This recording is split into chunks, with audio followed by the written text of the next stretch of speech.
Since I'll go back with another video. I'm Strange Wang. He's Nate, and in between us is going to be Isaac. You may have seen him on the channel before. He wears the same shirt every time, so keeping it I'm not lying. And it's almost always about Spider-Man every time. Almost. Just about. He's a ginormous Spider-Man fan. He's a Spider-Man cosplayer. He was in our Spider-Man short films we made way back in the day, but today we are ranking every single Spider-Man related film. Not related, because we're not doing Infinity War, but we are doing Venom. So, Nate, you want to explain? Sure. So, Strange Wang is going to start off. He's going to give us his bottom 4. So, there's currently 9 Spider-Man films that we are ranking. So, he will give us his 9 through 6. Then, Chwitty will give us his 9 through 6. I'll do mine. And then we'll go 5-4, 5-4, 5-4, 3-2, 3-2, 3-2. And then ones across the board. We won't spend too much time talking about the bottom 4 because they're on the bottom for a reason. But we will dive a little bit deeper into the top 5. Bingo. My number 9 is going to be Spider-Man 3. Do I need to say more? Amazing Spider-Man 2 at number 8. Because there's some things in here I like. Mine is Sandman. There's nothing I like in 3. Okay. Like, this has some redeeming qualities to it. Number 7, Venom. Far From Home. At my number 7. 6. Dang. That is a surprise to me, actually. Tell us why. Because I don't like these fucking MCU movies. We have to watch 9 movies to get one plot. I like Spider-Man. I don't like MCU movies. I don't care about Happy Hogan. I don't care about Iron Man. Mysterio, it was alright. But I would rather have more relationship with Mysterio and Spider-Man than Samuel L. Jackson. So, Sam, sorry, but you had too much of the movie, if you ask me. All right, so number 9 for me is going to be Amazing Spider-Man 2. Number 8, Spider-Man 3. I've got the Amazing Spider-Man at number 7. And I have Venom at number 6. I have the exact same bottom 4, just one switch. The very bottom for me is the Amazing Spider-Man 2. Number 8 is going to be Spider-Man 3. Number 7 for me will be Venom. And then number 6 is going to be the Amazing Spider-Man. So, poor Andrew Garfield chilling at the bottom of both of mine and Twitty's lists. I really like his Spider-Man. He's the best, Spider-Man, I think. I don't dislike him. I don't dislike any of these movies. I feel like he had some good one-liners in Amazing Spider-Man 2, which made him a good Spider-Man. Yeah. To me, the reason why I didn't like his movies as much was because he was way too much of a cool kid to be Peter Parker. He just was. I mean, Peter Parker was not that gangster. Well, the Amazing Spider-Man, he was not a cool skater kid. Well, I mean, skaters aren't really cool. Well, they were back then. It's debatable. So the Amazing Spider-Man is going to be my number 6. My number 5 is actually Far From Home. Okay. For the reasons I said before. But same thing for Homecoming. The Vulture's performance by Michael Keaton and Holland on top of that in a full film knocks out the park. I just don't like the MCU being so influential in these movies. You know?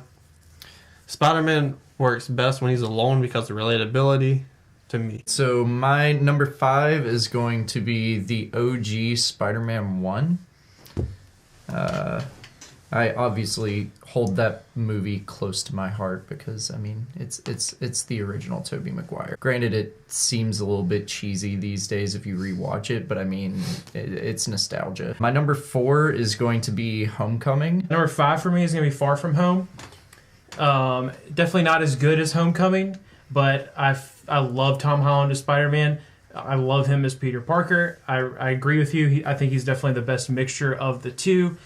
This movie didn't have quite the feel of Homecoming. A little too much CGI and the monsters, all the elemental and all that kind of stuff. I'm just not a big fan of CGI, that much CGI. I would prefer, and I understand that Mysterio is ultimately the villain, and the whole point is that all of it was projections and stuff anyways. But I'm just a bigger fan of more realistic, more grounded villains. Granted, one of them was made of mostly ground. Number 4 for me is going to be Spider-Man 1 as well. It's great. What a great way to introduce Spider-Man to the big screen. Definitely, like, I feel like that movie resonated with anyone who was a child when they watched it the first time. Like, you just kind of, it's just one of the, like, that movie will stand the test of time. It doesn't matter how many other Spider-Man movies we make.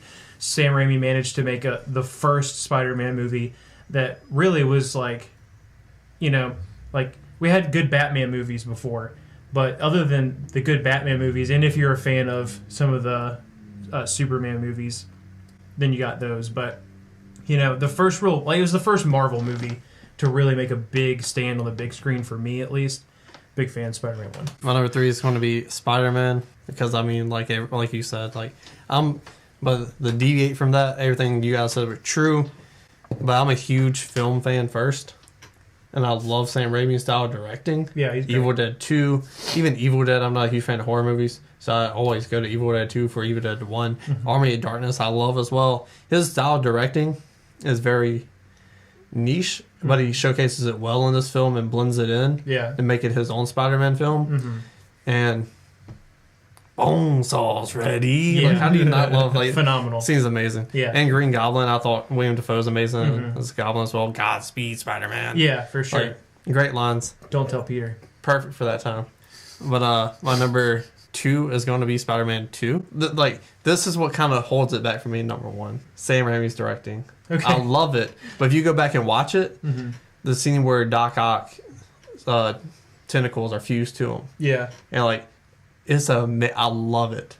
But it's cheesy. Yeah. If you don't know his style of directing. Right. If you've never seen a Sam Raimi film before, you'll be like, oh, that's cheesy, because the claws just comes up, duh. Especially if the first time you ever watch it is now.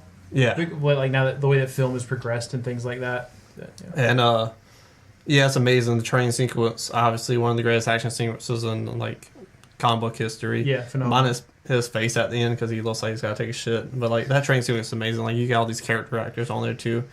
So, again, as a fan of film, that's fun to notice. Like, you got Marvin. Thought I got shot in the face, but he's on a train with Spider-Man. Yeah. So what can you do? My number 3 is going to be Spider-Man Into the SpiderVerse. I thought it was a excellent entry into the cartoon style of Spider-Man movies. And I thought it was fantastically done. The styling was, like, super cool. And I can tell that you're looking at me like, you really mean to tell me that you didn't pick that as your number 1?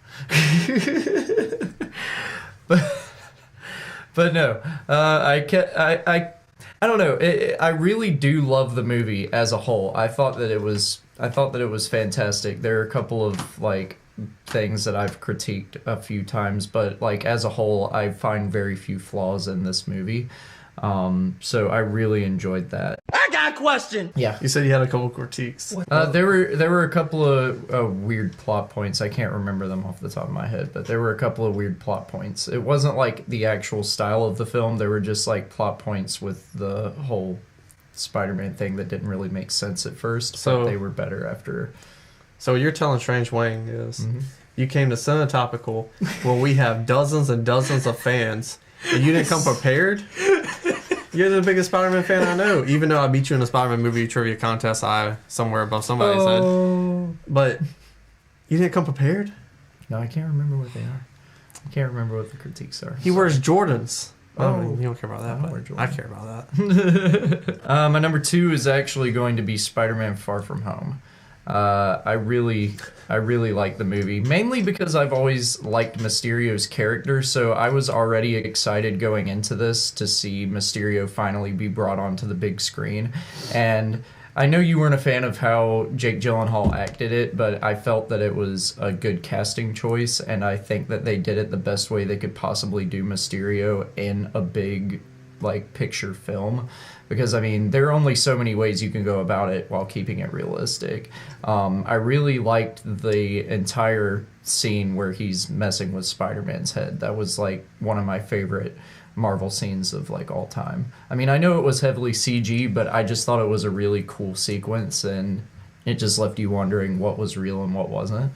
So yeah, that's going to be my number 2. Yeah, I feel you. Mysterio is my favorite part of that movie too, regardless of how that schmuck feels. But I do agree with him that the only thing that made it lower on my list was I agree with you that I wish we had had more of him. My number 3 is going to be Homecoming. Tom Holland's, not introduction, but his first solo film in the MCU. Kid knocks it out of the park. I freaking love it. I love that the stakes are so much smaller than in any other Marvel movies that we'd seen so far. That feels very good for Spider-Man, Michael Keaton, it plays a phenomenal Vulture. His motives are great. It's relatable. Like, he just feels like he's been screwed by the system. Man's just trying to take care of his family, Hold on, before you... Sorry to cut you off, but you know what we all talked about was Homecoming? You know what we didn't mention? Ned. Fuck you, Ned. Oh. That's the worst. Yeah. Number 2 for me is going to be Spider-Man 2. Love this movie. It's so good. It's very, very good. I think it easily belongs in anyone's top 5 best comic book movies of all time list. It's phenomenal. The relationships that they develop in the movie are great. Alfred Molina knocks it out of the park as Doc Ock. He does phenomenal. You get the train scene. You get MJ finding out he's Spider-Man, all that good stuff that's in there.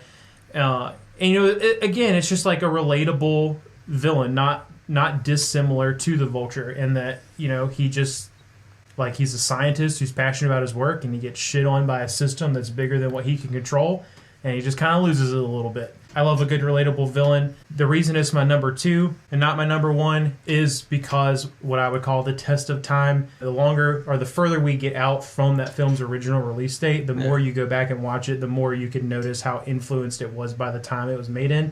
And that's not true for every film. Some films, you're like, holy, this movie was made in the 90s? Holy crap. Like, I know that movie wasn't, but like, yeah. For me, Jurassic Park. I mean, like, that movie, like, I feel like that if you made Jurassic Park now, the way you made it back then, it wouldn't be that different. So, the test of time is why it's my number 2, but it is a phenomenal film. Now we go hit each of our number 1s, and then combine all of our lists together to make a definitive list. But my number 1 is Into the Spider-Verse. So, he wears Jordans. Right. Mm-hmm. We have a bunch of different Spider-Mans. Mm-hmm. I didn't need any movies to set this movie up. Mm-hmm. They fleshed out all the characters perfectly, I thought. I got everything I needed from Spider-Pig, Spider-Noir, Japanese anime Spider. I like the art style. I'm a big fan of that. Character motivations and stuff, I thought was very clear. And it was the most comic book movie I've ever seen in my life. Dark Knight, best comic book film of all time, but that's a great film. Strap away Batman Joker. That's a great film. Civil War, I put in that conversation as well. Yeah. But I need to set up for a comic book movie solely on that. It's the greatest comic booky film of all time. Sure. To me. All right. It's very lonely at the top, where I have the only Spider-Man 2 at number 1, and I'm honestly surprised because I haven't talked to you since Into the Spider-Verse, but last I talked to you, it was a very long road to beating Spider-Man 2 out of that number 1 slot. So to hear it not in your number 1 when I haven't even dethroned it as my number 1, which I thought that I was going to as Spider-Man Far From Home, but after seeing it more, Spider-Man 2 has still withheld that slot. I mean, it could just be, call it the nostalgia, but because it was one of my favorite of the Raimi trilogy.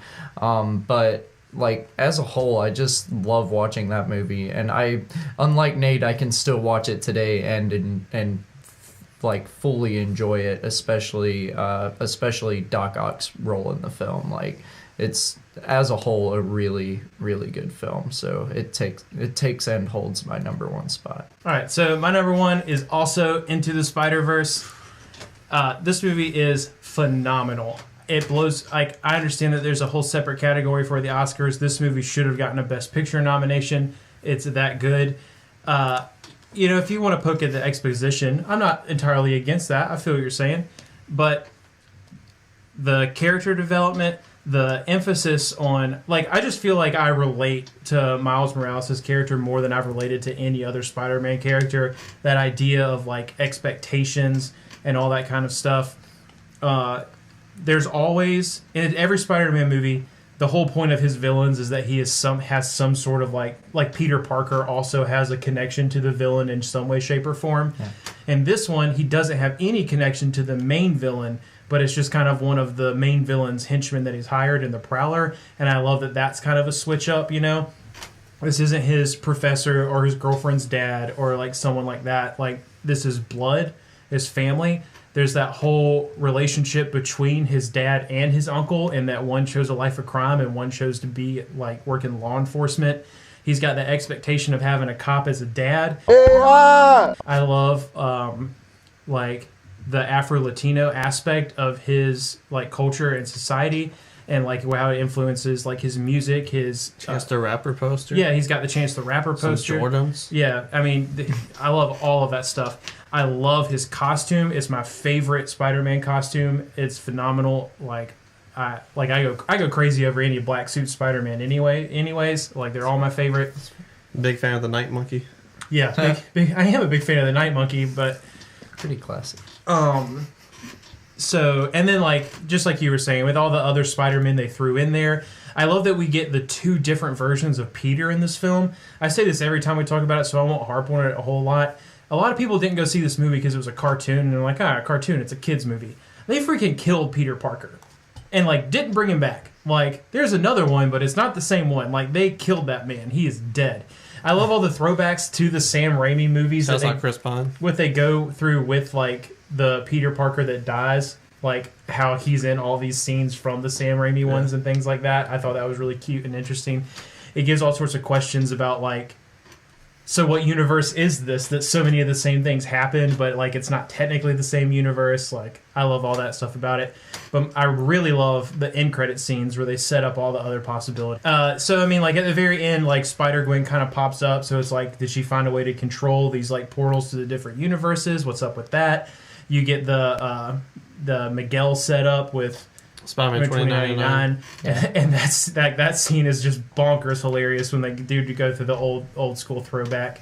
I'm sad that I have to wait till 2021 for the next one, but I am so excited for it. They're taking their time. That's what matters. And that's fine with me. I'm so excited for the next Into the Spider-Verse movie. There'll be a little cut right here. We get back to you with the ranking and the definitive list of all of our lists coming together, like the Beatles song. The definitive Spider-Man ranking. At number 9, we have The Amazing Spider-Man 2.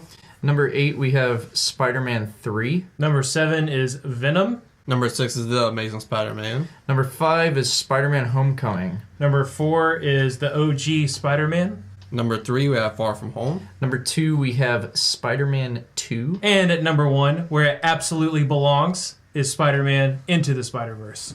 How fitting the biggest fan of the movie gets to say it. I know. But this is topical. Do you have anything you want to plug? No, I'm good. Don't you have a cosplay Instagram? Yeah, sure. Follow me on Instagram at 11th Regeneration Cosplay. And subscribe to the channel. Follow him. Like, comment, and subscribe.